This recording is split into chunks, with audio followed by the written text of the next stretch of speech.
Bismillahirrahmanirrahim. Dans cette nouvelle vidéo, on va voir les types de métamorphismes. Mais avant de commencer, je tiens à rectifier un point dans la vidéo précédente.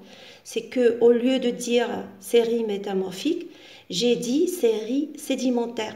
C'est pas du tout la même chose. Nous, on a intérêt à étudier la série métamorphique. Je rappelle que la série métamorphique correspond à une succession de roches le long d'un gradient pression-température. On peut la définir aussi en tant qu'une succession de faciès métamorphiques, puisque d'une roche à une autre, on change de faciès. Bon, l'étude de la série métamorphique est très importante parce qu'elle donne une idée sur le type de métamorphisme qui règne dans une région et par conséquent, elle donne une idée sur le type de chaîne montagneuse. Donc, je vais donner des exemples pour bien éclaircir les choses.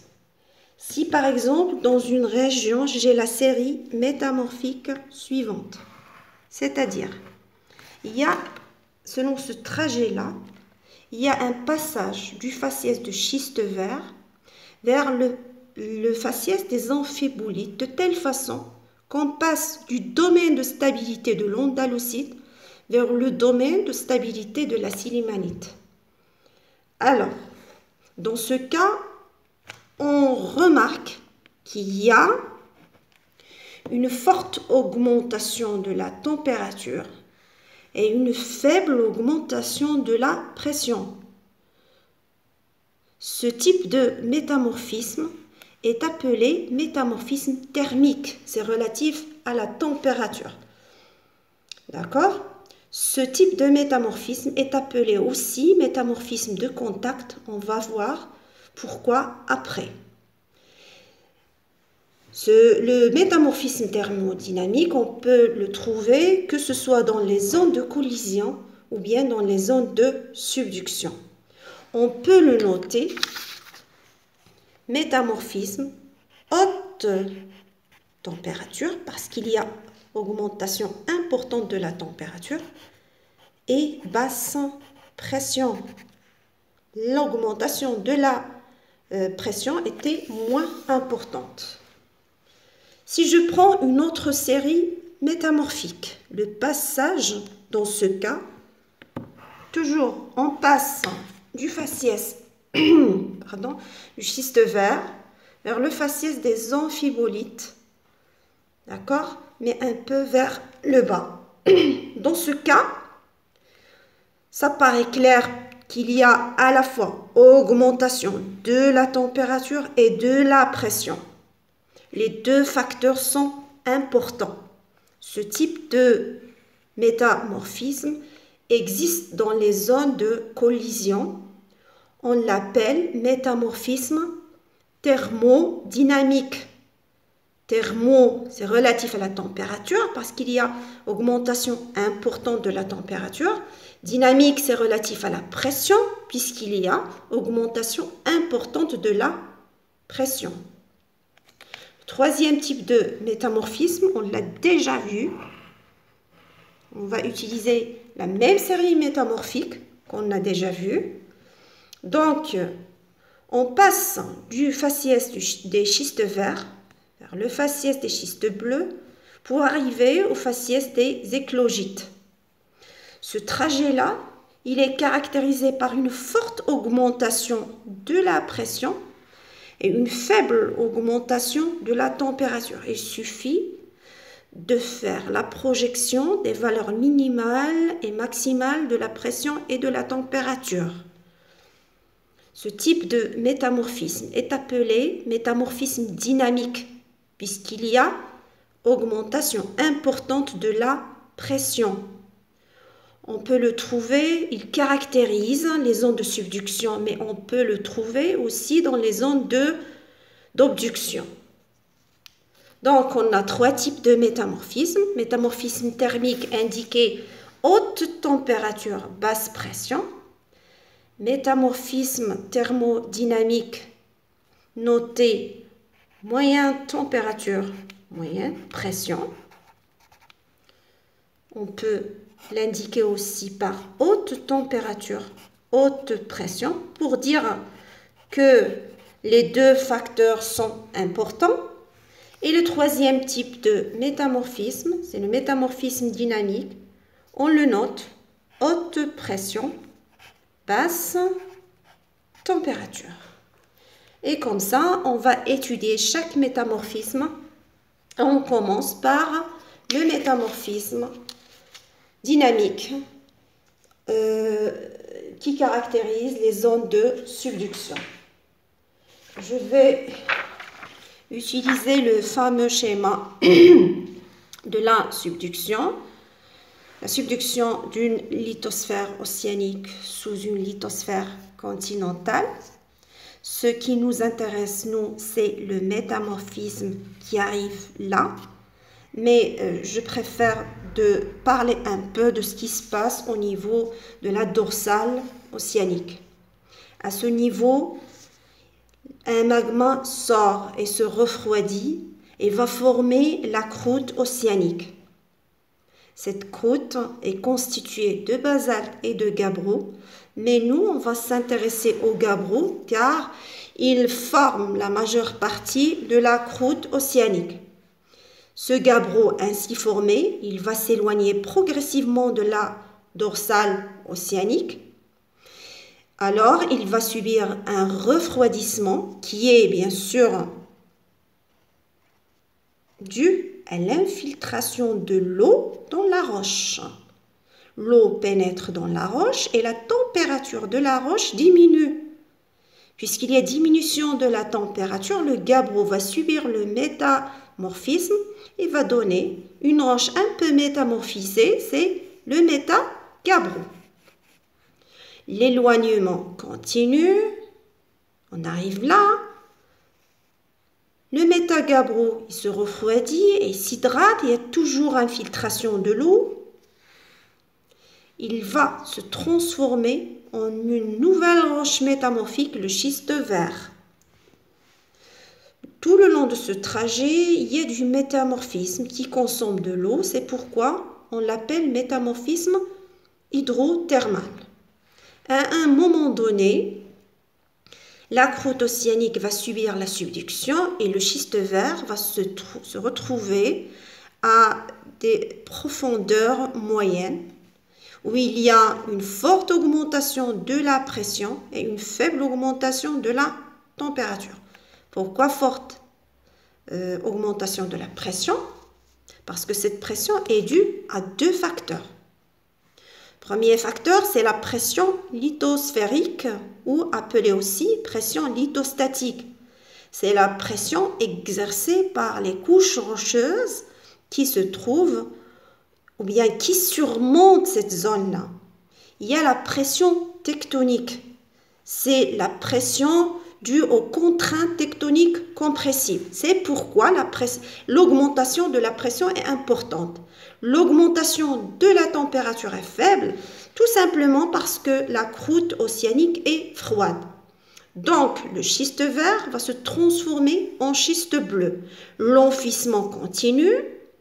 L'augmentation de la pression devient de plus en plus importante. L'augmentation de la température est toujours faible et le schiste bleu va se transformer en éclogite. Tout le long de la zone de subduction, il y a du métamorphisme dû à une augmentation de la pression et de la température, ce qui permet la libération de l'eau. De l'eau s'échappe de ces roches. D'accord? Bien sûr, on peut représenter tout ça sur un diagramme pression-température qui représente les domaines de stabilité de certains minéraux contenus dans ces roches. Donc, contenus dans ces roches, c'est-à-dire des minéraux qui se trouvent dans le gabbro, métagabbro, schiste vert, schiste bleu, éclogite. Je vais utiliser ce document-là Je tiens à vous dire que ce document a été proposé dans l'examen national année 2018. D'accord? Option PC. مسلك العلوم الفيزيائية. Option PC, c'est pendant la première session. Alors, c'est un diagramme. Pression, température. Sur l'axe des abscisses, on a la température. Sur cet axe, premier axe des ordonnées, il y a la pression. Et sur le deuxième axe des ordonnées, il y a la profondeur. Donc, dans ce diagramme, vous trouvez toujours cette ligne-là sur laquelle est écrit Solidus Gabbro. C'est-à-dire que cette ligne représente l'ensemble de conditions pression-température à partir desquelles le gabbro va fondre. C'est-à-dire, à droite de cette ligne, le gabbro va subir la fusion partielle. À gauche, le gabbro est toujours solide. Donc, le gabbro se forme à une température environ de 970 000 degrés Celsius. Il est composé de minéraux. Ces minéraux sont le plagioclase et pyroxène.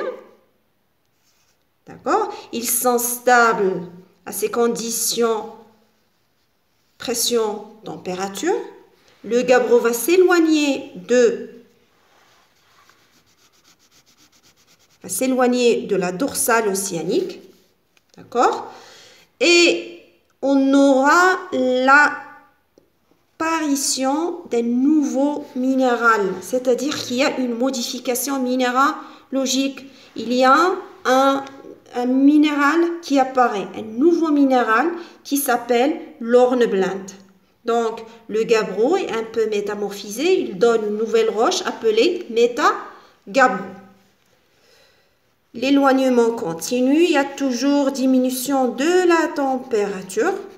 On dépasse la ligne 400 et il y a apparition de de nouveaux minéraux et disparition de l'hornblende.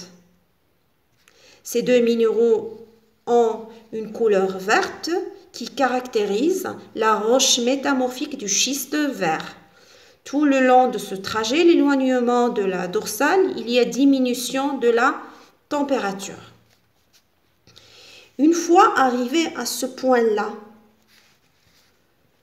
la croûte océanique va subir la subduction. Donc, le schiste vert, il va s'enfoncer. Et on aura ce trajet-là. Regardez bien que ce trajet, il est caractérisé par une forte augmentation de la pression et une faible augmentation de la température. C'est pourquoi on appelle le métamorphisme qui arrive au niveau de la zone de subduction un métamorphisme dynamique. Donc le schiste vert va se transformer à une profondeur moyenne en schiste bleu caractérisé par la glaucophane, minéral bleu. Le schiste bleu à une grande profondeur va donner l'éclogite caractérisé par l'apparition du grenat. Le grenat qui indique une haute pression à une grande profondeur. Donc, j'espère que ça soit bien clair que le métamorphisme dans les zones de subduction. Je veux rajouter une chose, c'est que ces transformations minéralogiques au niveau de la zone de subduction sont accompagnées par la libération de l'eau. Je donne un exemple. Donc là, on a la chlorite et l'actinote. Donc, ils vont réagir pour donner la glaucophane et on a libération de l'eau. L'eau se trouve dans les produits de cette réaction. La même chose, ce passage schiste bleu aux éclogites, le plagioclase et la glaucophane réagissent pour donner le grenat et la jadéite avec libération de l'eau. C'est pourquoi au niveau des zones de subduction, il y a de l'eau qui s'échappe des roches métamorphiques. J'ai déjà dit que ce type de métamorphisme, appelé métamorphisme dynamique, caractérise aussi les zones d'obduction. Il résulte du chevauchement de la lithosphère océanique sur la lithosphère continentale. Dans ce cas, des roches en profondeur subissent une forte augmentation de la pression, c'est-à-dire ils vont subir le métamorphisme dynamique. C'est tout pour le métamorphisme dynamique. Maintenant, on va passer au deuxième type de métamorphisme, c'est le métamorphisme thermodynamique qu'on rencontre dans les zones de collision. Alors, je vais travailler avec ce document-là. Comme vous voyez bien, j'ai là une roche qui se trouve à la surface. C'est la même roche sur le diagramme et se trouve à des conditions pression, température très faibles. Sous l'effet des contraintes compressives, l'affrontement des deux croûtes continentales augmente. Il y a plusieurs chevauchements, plusieurs nappes de charriage et tout. Et cette roche va se retrouver en profondeur, c'est-à-dire qu'elle s'enfonce, suivant ce trajet-là. D'accord? Donc, si on voit bien ce trajet, il est caractérisé par une augmentation à la fois de la température et de la pression. C'est une augmentation simultanée. On passe du faciès schiste vert au faciès des amphibolites et ce métamorphisme-là, il est indiqué thermodynamique suite à l'augmentation simultanée des deux facteurs de métamorphisme. Bien sûr, la continuité ou bien la poursuite des forces compressives va donner d'autres roches selon leur profondeur. C'est pourquoi on trouve dans les zones de collision schiste, mica-schiste et gneiss. Plus on s'enfonce, plus l'intensité du métamorphisme augmente et bien sûr on aura d'autres roches métamorphiques. À un moment donné, la roche affleure, bien sûr surtout à cause de l'érosion qui élimine plusieurs parties de la chaîne montagneuse ou bien de la montagne. C'est tout pour ce type de métamorphisme. Il faut seulement savoir que ce métamorphisme, il passe du faciès du schiste vert au faciès des amphibolites et on a en même temps l'augmentation de la température et de la pression. Le dernier type de métamorphisme, c'est le métamorphisme thermique ou de contact. Bon, ce type de métamorphisme, on le rencontre que ce soit dans les zones de subduction ou dans les zones de collision. Bon, je vais l'expliquer sur le même schéma de subduction. On a déjà dit qu'il y a libération de l'eau lors du métamorphisme au niveau de la zone de subduction. Bien sûr, on a dit dans le premier chapitre de géologie que cette eau va hydrater la péridotite du manteau supérieur de la plaque chevauchante. Et par conséquent, il y a production d'un magma. Bien sûr, vu la densité faible du magma, il va pénétrer dans la croûte continentale. Une partie de ce magma va continuer à monter. D'accord? Il peut trouver sur son chemin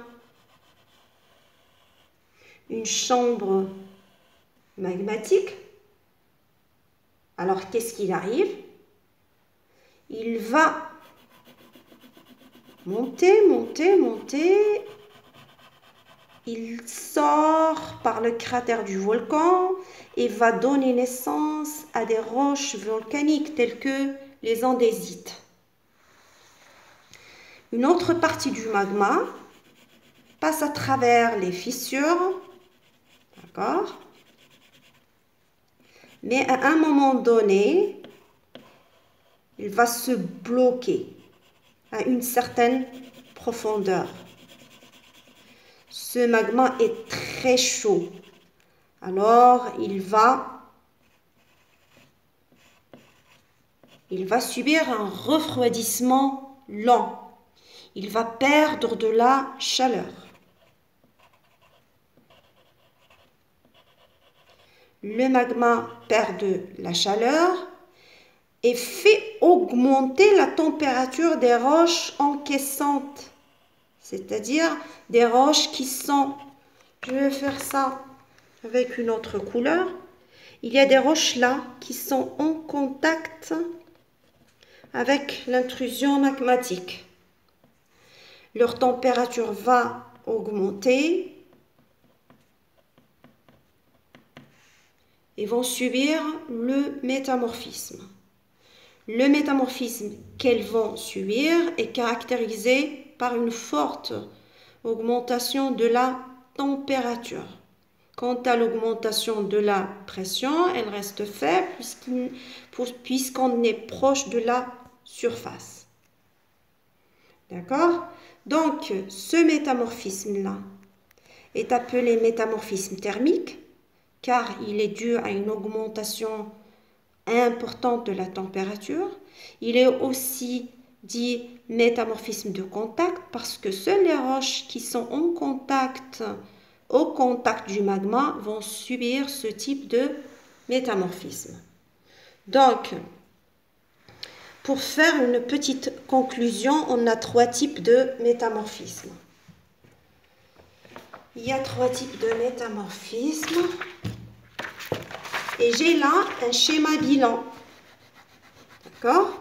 J'ai là un schéma bilan sur lequel sont représentés les 3 types de métamorphisme. Là, en jaune, on a le premier type de métamorphisme, c'est le métamorphisme thermique.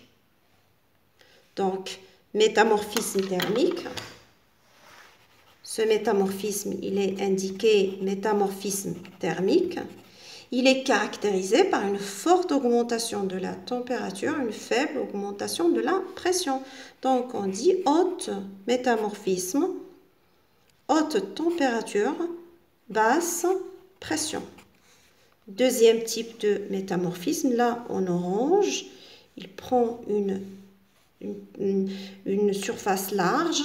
C'est le métamorphisme thermodynamique. Donc, métamorphisme thermodynamique, je ne vais pas continuer le mot. Thermodynamique, il est caractérisé par une augmentation simultanée de la température de la pression. Donc, moyenne température, moyenne pression. Et le troisième type de métamorphisme, c'est le métamorphisme dynamique qui caractérise les zones de subduction et les zones d'abduction. Donc, ce troisième type, c'est le métamorphisme dynamique. Il est caractérisé par une forte augmentation de la pression, donc haute pression, faible augmentation de la température, donc basse température. Bon, on est arrivé à la fin de ce chapitre de métamorphisme.